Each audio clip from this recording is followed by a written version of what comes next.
Assalamualaikum warahmatullahi wabarakatuh. Pada mata kuliah Pendidikan Lingkungan Hidup yang diampuh oleh Dr. Erma Suryani Sahabuddin dan MC dan Andi Estriani SPD MPD dengan materi yaitu hutan. Perkenalkan, nama saya Nur Auli Alia dengan NIM 1847142003 dari kelas PM02. Fakultas Ilmu Pendidikan, Prodi Pendidikan Guru Sekolah Dasar, Universitas Negeri Makassar. Kali ini kita akan membahas tentang hutan. Yang pertama yaitu definisi dari hutan. Hutan merupakan harta kekayaan yang tidak ternilai. Oleh karena itu, hasil dari hutan perlu dijaga, dipertahankan, dan dilindungi agar hutan dapat berfungsi dengan baik. Istilah hutan merupakan terjemahan dari kata bos dari bahasa Belanda dan forest berasal dari bahasa Inggris. Forest merupakan dataran tanah yang bergelombang, dapat dikembangkan untuk kepentingan di luar kehutanan seperti pariwisata. Di dalam hukum Inggris kuno, forest atau biasa disebut dengan hutan adalah suatu daerah tertentu yang tanahnya ditumbuhi pepohonan, tempat hidup binatang buas, dan burung-burung hutan. Yang kedua yaitu jenis-jenis hutan. Yang pertama yaitu jenis hutan berdasarkan biogeografi. Sejarah pembentukan Kepulauan Nusantara di Sabuk Khatulistiwa itu menghasilkan 3 kawasan biogeografi yang utama yaitu Paparan Sunda, Wallacea, dan Paparan Sahul. Masing-masing kawasan biogeografi adalah cerminan dari sebaran bentuk kehidupan berdasarkan perbedaan permukaan fisik buminya. Kawasan Paparan Sunda di bagian barat. Paparan Sunda adalah lempeng bumi yang bergerak dari kawasan oriental atau benua Asia dan berada di sisi barat garis Wallacea. Garis Wallacea merupakan suatu garis khayal pembatas antara dunia flora fauna di paparan Sunda dan di bagian lebih timur Indonesia. Yang kedua yaitu kawasan Paparan Sahul atau di bagian timur. Paparan Sahul adalah lempeng bumi yang bergerak dari kawasan Australia atau benua Australia dan berada di sisi timur garis Weber. Yang kedua yaitu kawasan Wallacea atau laut dalam di bagian tengah. Lempeng bumi pinggiran Asia Timur ini bergerak di selah garis Wallacea dan garis Weber. Kawasan ini mencakup Sulawesi, Kepulauan Sunda Kecil atau Nusa Tenggara, dan Kepulauan Maluku. Flora fauna di kawasan ini banyak merupakan jenis endemik atau hanya ditemukan di tempat yang bersangkutan, tidak ditemukan di bagian lain maupun di dunia. Yang kedua yaitu jenis hutan berdasarkan iklimnya. Jika dilihat menurut iklim, maka hutan dapat dibedakan ke dalam beberapa kelompok berikut. Yang pertama yaitu hutan hujan tropis. Hutan hujan tropis adalah hutan yang ada di wilayah tropis basah yang memiliki curah hujan yang tinggi dan terbesar di sepanjang tahun. Ciri khas dari tumbuhan-tumbuhan yang terdapat di hutan hujan tropis adalah ukuran pohon yang tinggi, berdaun lebar, terlalu hijau, dan jumlah jenis besar. Hutan ini kaya akan hewan vertebrata dan invertebrata.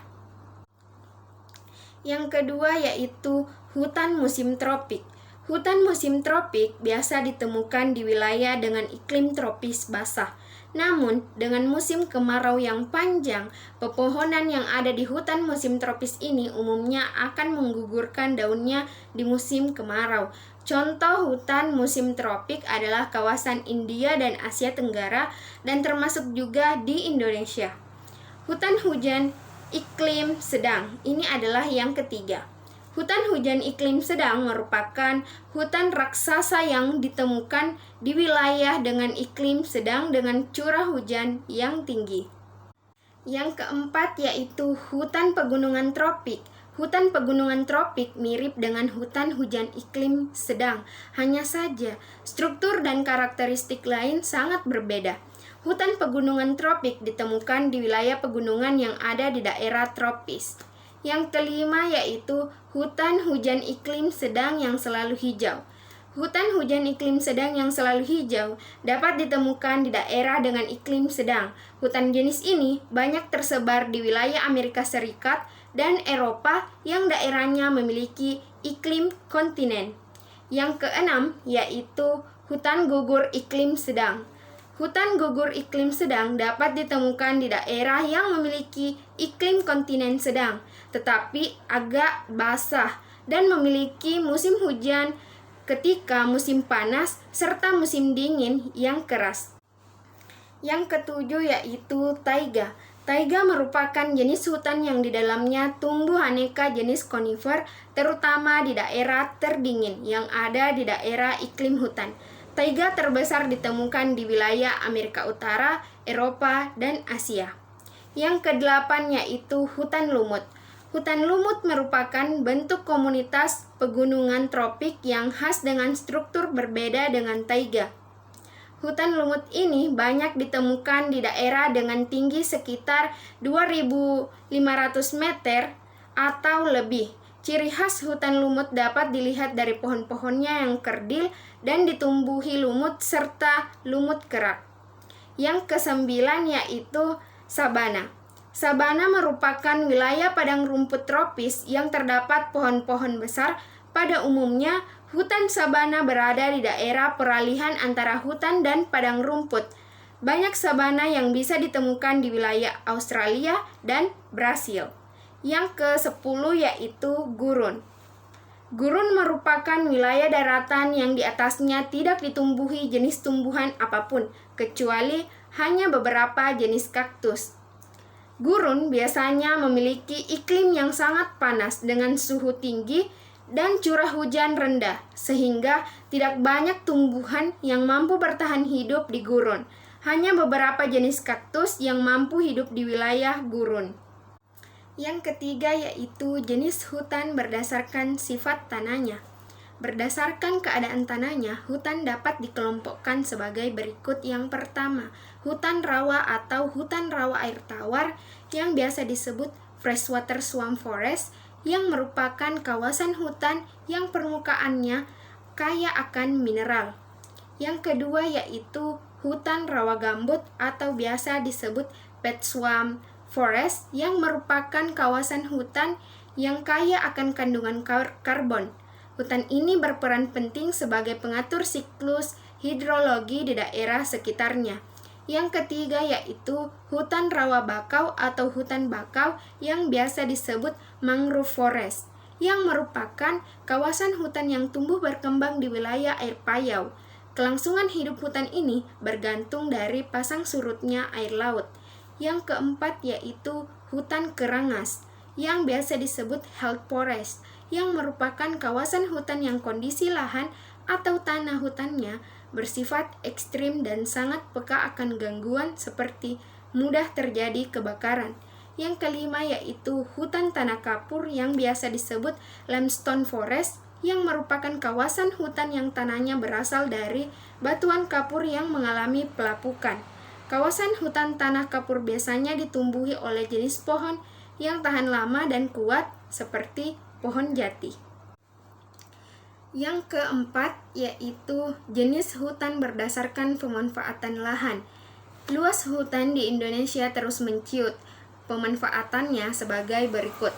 Hutan tetap 88,27 juta hektare, hutan konservasi 15,37 juta hektare, hutan lindung 22,10 juta hektare, hutan produksi terbatas 18,18 juta hektare, hutan produksi tetap 20,62 juta hektare, hutan produksi yang dapat dikonservasi 10,69 juta hektare, areal penggunaan lain non-kawasan hutan 7,96 juta hektare. Lahan-lahan hutan terluas ada di Papua, yaitu 32,36 juta hektare, diikuti berturut-turut oleh Kalimantan, yaitu 28,23 juta hektare, Sumatera 14,65 juta hektare, Sulawesi 8,87 juta hektare, Maluku dan Maluku Utara 4,02 hektare, Jawa sebesar 3,09 juta hektare, serta Bali dan Nusa Tenggara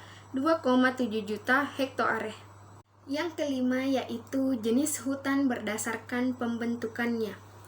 Hutan berdasarkan pembentukannya adalah pembagian jenis hutan berdasarkan perlakuan terhadap sebuah kawasan hutan. Yang pertama ada dua, yaitu hutan primer. Hutan primer adalah hutan alam yang masih alami atau perawan yang belum pernah dilakukan penebangan hingga habis. Yang kedua yaitu hutan sekunder. Hutan sekunder adalah bekas hutan alam yang telah ditebangi kemudian tumbuh kembali hutan, baik secara alami dan buatan atau budidaya. Yang keenam yaitu berdasarkan jenis statusnya ada 3, yakni hutan negara. Hutan negara adalah hutan yang berada di atas tanah yang tidak dibebani hak atas tanah. Hutan negara ini kepemilikannya ada pada negara sebagai bentuk penguasaan dan pengelolaan harus seizin dari negara. Yang kedua yaitu hutan hak. Hutan hak merupakan hutan yang berada di atas tanah yang dibebani hak atas tanah. Dalam terminologi Undang-Undang Kehutanan sebelumnya disebut hutan milik kepemilikan. Hutan hak ini bisa ditandatangani individu atau badan hukum. Yang ketiga yaitu hutan adat. Hutan adat adalah hutan yang berada di wilayah masyarakat hukum adat. Hingga tulisan ini dibuat belum ada penjelasan secara rinci apa yang dimaksud dengan masyarakat hukum adat. Apakah individu, badan hukum, atau kelompok masyarakat? Yang ketujuh yaitu jenis hutan berdasarkan tanamannya. Yang pertama yaitu hutan heterogen. Hutan heterogen adalah hutan yang di dalamnya ditumbuhi dengan berbagai macam tumbuhan dan juga berbagai macam binatang. Selain jenis tumbuhannya berbeda-beda, tumbuhan tersebut juga memiliki ukuran pohon yang berbeda serta warna yang berbeda pula. Hutan heterogen memiliki manfaat sebagai pengatur sistem tanah air, tata air, penghasil oksigen, penyubur tanah, pencegah terjadinya longsor, penyimpanan cadangan air tanah, pencegah erosi tanah, banjir, dan sebagainya. Yang kedua yaitu hutan homogen. Hutan homogen adalah hutan heterogen sudah terdapat di Indonesia yaitu di Pulau Jawa, Sumatera, Sumbawa, Flores, Pulau Muna, dan sebagainya. Yang kedelapan yaitu berdasarkan fungsinya. Jenis-jenis hutan menurut fungsinya meliputi 4 macam. Yang pertama yaitu hutan lindung. Yang kedua hutan suaka alam.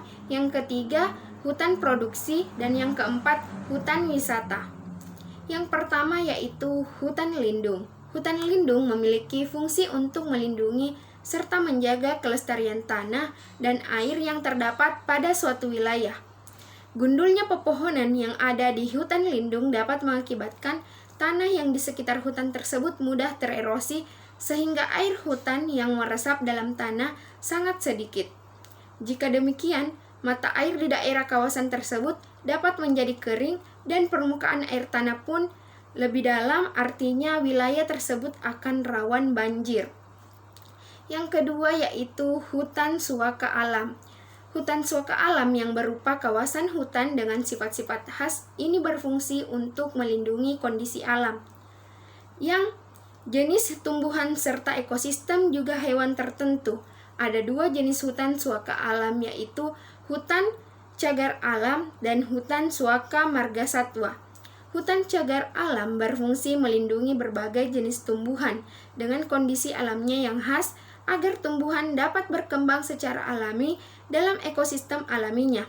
Adapun hutan suaka margasatwa berfungsi untuk melindungi aneka hewan di habitat asli atau alaminya, karena kawasan hutan suaka margasatwa yang khas dan memiliki keunikan dan keanekaragaman jenis satwa.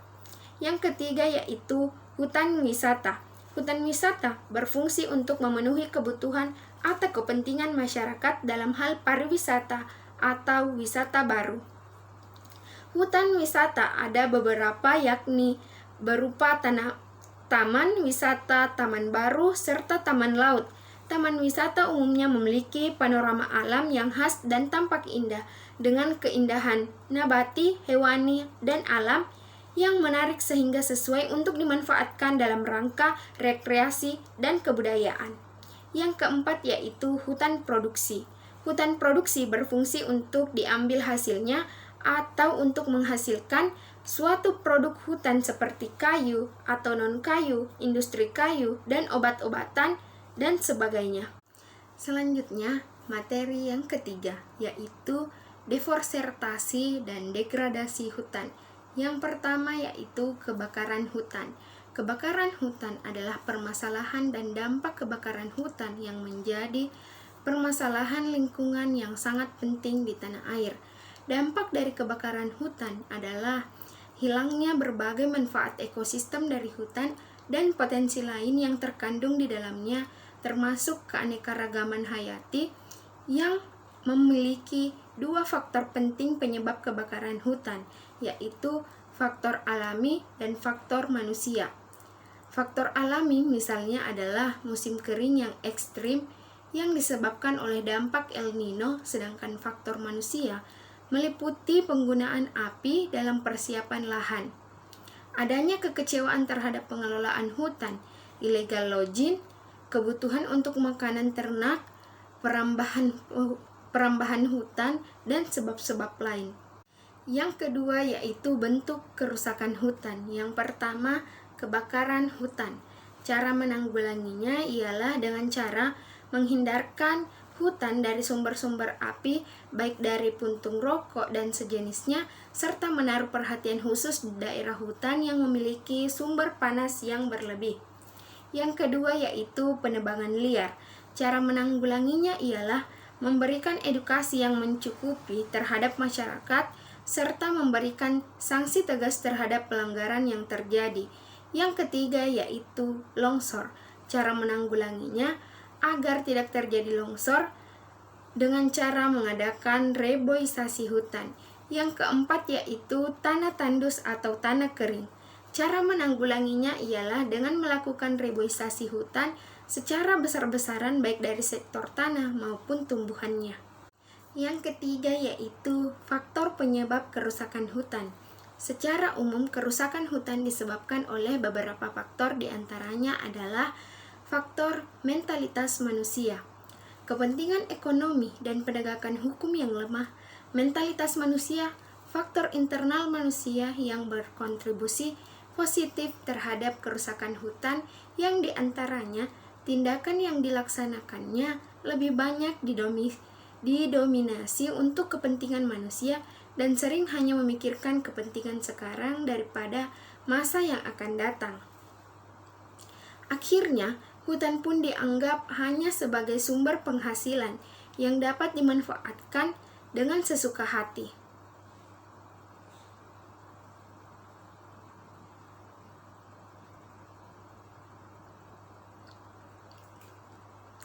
Masyarakat biasa melakukan pembukaan hutan dengan berpindah-pindah dengan alasan akan dijadikan sebagai lahan pertanian. Kalangan pengusaha menjadikan hutan sebagai lahan perkebunan atau penambangan dengan alasan untuk pembangunan serta menampung tenaga kerja yang akan mengurangi jumlah pengangguran. Tetapi semua itu dilaksanakan dengan cara pengelolaan yang eksploitatif yang akhirnya menimbulkan kerusakan hutan. Yang kedua yaitu kepentingan ekonomi. Dalam mengelola hutan, kepentingan ekonomi masih lebih dominan dibanding kepentingan kelestarian ekologi.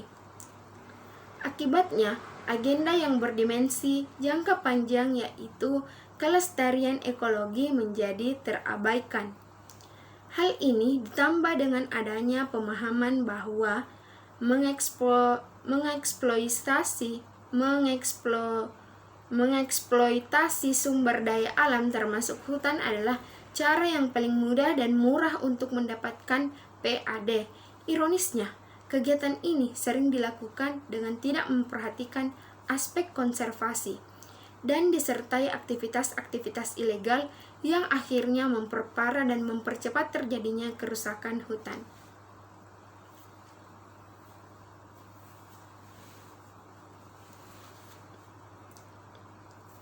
Yang ketiga yaitu penegakan hukum yang lemah.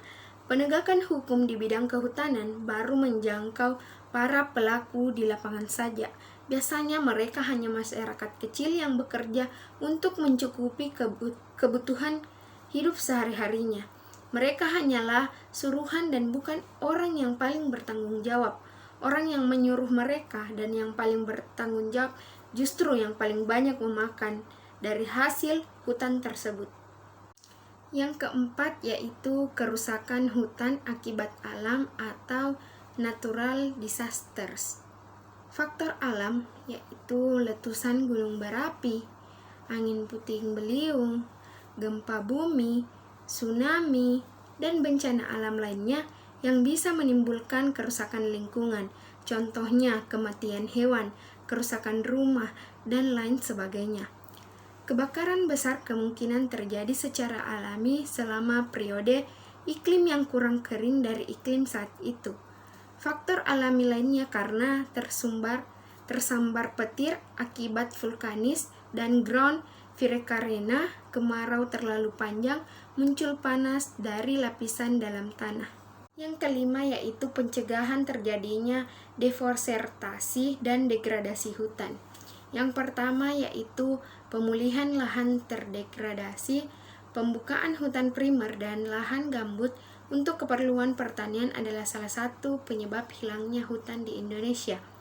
Hasil analisis yang dilakukan oleh WRI atau World Research Institute menemukan bahwa terdapat peluang besar untuk memindahkannya pengembangan agrobisnis ke beberapa lahan yang telah terdegradasi, yang telah terbuka dan memiliki keanekaragaman hayati serta cadangan karbon dioksida yang rendah. Karena ini cukup menarik perhatian. Yang kedua yaitu pengawasan hutan. Para produsen pengguna hasil hutan juga memiliki komitmen dalam mengatasi deforestasi dengan memanfaatkan perkembangan teknologi terbaru dan turut dalam mengawasi hutan melalui teknologi satelit. Teknologi satelit ini memungkinkan setiap orang dapat melihat kapan dan di mana perubahan wilayah hutan melalui internet. Pemerintah melakukan pengawasan hutan di berbagai badan-badan pemerintahan. Yang ketiga yaitu sertifikasi hukum dan sukarela. Selain itu, usaha lain untuk mencapai tingkat deforestasi 0% adalah memanfaatkan berbagai mekanisme sertifikasi dan persyaratan hukum. Berbagi standar meliputi kriteria dan prinsip-prinsip yang disusun secara seksama sebagai pedoman dalam pengolahan dan produksi komoditas, antara lain melarang pembakaran hutan dan deforestasi di hutan primer dan lahan gambut. Dengan mematuhi persyaratan dan peraturan yang ada, diharapkan seluruh produk yang berasal dari hutan dibuat secara bertanggung jawab. Yang keenam yaitu konsep hutan kota. Yang pertama yaitu strategi, yaitu pertimbangan akan permasalahan lingkungan kota yang dapat diatasi dengan membangun hutan kota. Yang kedua yaitu antisipasi. Antisipasi yaitu hutan buatan dipersiapkan untuk mengatasi masalah lingkungan yang diperkirakan akan muncul pada masa yang akan datang. Yang ketiga yaitu futuristik, yaitu hutan yang akan dapat berfungsi dengan baik setelah tanaman berumur 15-25 tahun. Yang keempat yaitu fungsional. Fungsional yaitu hutan harus berfungsi untuk mengatasi masalah lingkungan, baik yang sudah ada ataupun diperkirakan akan muncul di kemudian hari. Yang kelima yaitu efektif. Efektif yaitu peran hutan perkotaan dalam mengatasi masalah lingkungan karena jumlah luasan atau batang yang cukup. Yang keenam yaitu efisien. Efisien yaitu luasan hutan kota atau jumlah batang yang ada dapat mengatasi masalah lingkungan pada luasan minimal. Yang ketujuh yaitu kecocokan. Kecocokan yaitu pepohonan yang ditanam cocok dengan lingkungan setempat, baik dari tanah dan iklim. Yang kedelapan yaitu luas kawasan hutan harus cukup agar manfaatnya dapat dirasakan secara nyata. Yang kesembilan yaitu Tata letak tanaman diatur agar menghasilkan kesan yang indah atau estetik. Yang ke-10 yaitu ketahanan. Ketahanan yaitu flora yang ditanam harus tahan terhadap ancaman lingkungan alam yang lainnya. Yang ke-7 yaitu manfaat hutan kota. Keberadaan hutan kota dianggap tidak menguntungkan dari segi ekonomi jangka pendek. Namun, hutan ini memberikan manfaat lain yang jauh lebih banyak, termasuk manfaat ekonomi bagi perkotaan, yaitu yang pertama, manfaat estetika. Lingkungan perkotaan yang padat dengan bangunan dan lalu lintasnya lebih indah jika diimbangi dengan hadirnya hutan kota berbagai bentuk, dapat dibuat untuk disesuaikan dengan tata kota agar wilayah terlihat indah, tidak gersang, dan nampak sejuk. Yang kedua yaitu manfaat hidrologis. Adanya lahan terbuka yang ditumbuhi dari berbagai jenis pohon akan memberikan manfaat hidrologis, yaitu sebagai wilayah resapan air tanah yang bermanfaat terutama pada musim kemarau. Melalui hutan perkotaan, maka air hujan dapat tertampung dan meresap hingga mengurangi resiko banjir. Yang ketiga yaitu manfaat klimatologis. Hadirnya hutan kota memberikan manfaat seperti iklim mikro dan tingkat kelembapan pada wilayah di sekitarnya. Suhu udara, kesejukan, dan cerah hujan akan mempengaruhi kondisi lingkungan menjadi lebih aman. Yang keempat yaitu habitat flora dan fauna. Hutan di kawasan perkotaan menjadi di tempat hidup flora dan fauna, serta membentuk ekosistemnya sendiri. Keanekaragaman makhluk hidup memberikan manfaat kelestarian lingkungan. Yang kelima yaitu menurunkan polusi udara. Karena polusi udara, pencemaran di kota-kota besar tidak mudah untuk dihindarkan. Berbagai penyebab seperti kepadatan, pola hidup, dan kesadaran masyarakat menjadikan perkotaan mengalami berbagai polusi, terutama polusi udara.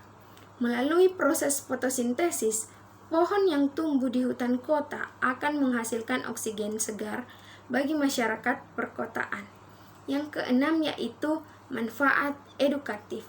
Manfaat edukatif, kawasan hutan kota dapat menjadi sarana pendidikan anak yang lebih mengenal lingkungan, ekosistem, dan kesadaran akan pentingnya kehadiran hutan untuk terus dilestarikan. Yang ketujuh yaitu manfaat rekreatif. Banyak kawasan hutan kota yang dijadikan tempat wisata oleh warga sekitar. Selain itu, kegiatan olahraga juga dapat dilakukan di sekitar tempat karena udaranya yang sejuk dan teduh. Yang kedelapan yaitu manfaat ekonomi. Daya tarik wisata dan edukasi dapat memberikan manfaat ekonomi. Roda ekonomi masyarakat sekitar akan berputar dengan adanya kunjungan kawasan hutan kota. Yang kedelapan yaitu bentuk dan struktur hutan kota. Wujud atau bentuk hutan kota sangat beragam, mulai dari hutan di sekitaran jalan tol, pinggir rel kereta api, sekitaran danau atau bendungan, taman kota, serta hutan yang berada di wilayah pemukiman.